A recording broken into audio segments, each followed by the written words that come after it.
Man lai hian ram pakhat Israel ram an tia chuan pafin tak Jona an ti hi a cheng ve a Pathian thu oi tak mai ani a Chungchain Pathian a be thina mi te puin an za in an ngei na hle a har san na an to tang po in ani chu an pana thuron chatak tak alo pachin ani an ram chenom loka chuan Ninevi khua hi a oma khoro pui tak ani a nima sela chu khua cheng te chuan Pathian lem siam chop te bia in thil swal tin reng an ti a an nun rongin an chapau em mai boka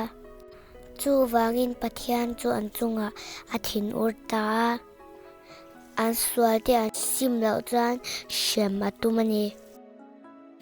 ni khat chu Jona hne na Pathian chuan Ninevi khua kala an swal te an sim lo chuan Pathian na shem tur thu soi tur re tia Jona chuan Pathian thu chu nia la she hlia chu tiang bokin Ninevi khop mi pui chapau tak tak an mani musit em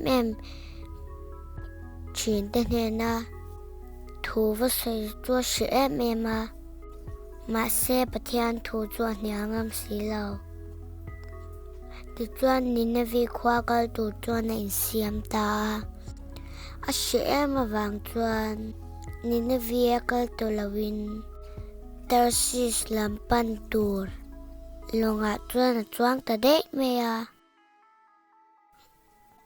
long chung ril pindana chuan tom ta tlat me a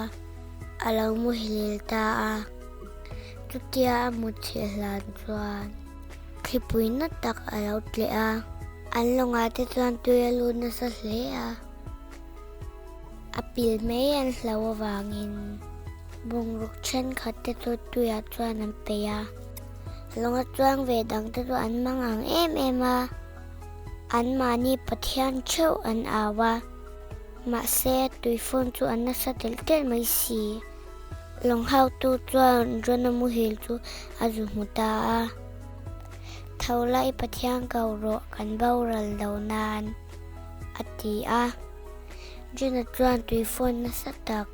khen chan chu a sha chang hlia Pathian tir na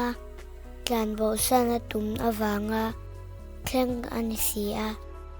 ti chuan Jona chuan ti dan tura shil angin lungmi ti chuan ama chu an lakanga tuipuya chuan an the thlata a tuifon ti chuai lo re ta ani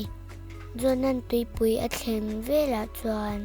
sangalian tak mai han aka angin alo dul ta dei me a tu sanga ko chunga chuan ni thum lai oma avotin arim chebok sia shiomati em a Pathian ne na chongchaya ti chuan Pathian chuan changin sanga ko chunga ta chuala chuak ta a Pathianin atir na lam Ninevi khua chuan a kal ta a an swal te an sim lo chuan Pathianin a shem tur thu vashila an lal ber chuan lal ina akawa athu soi te chu alo ngai thla a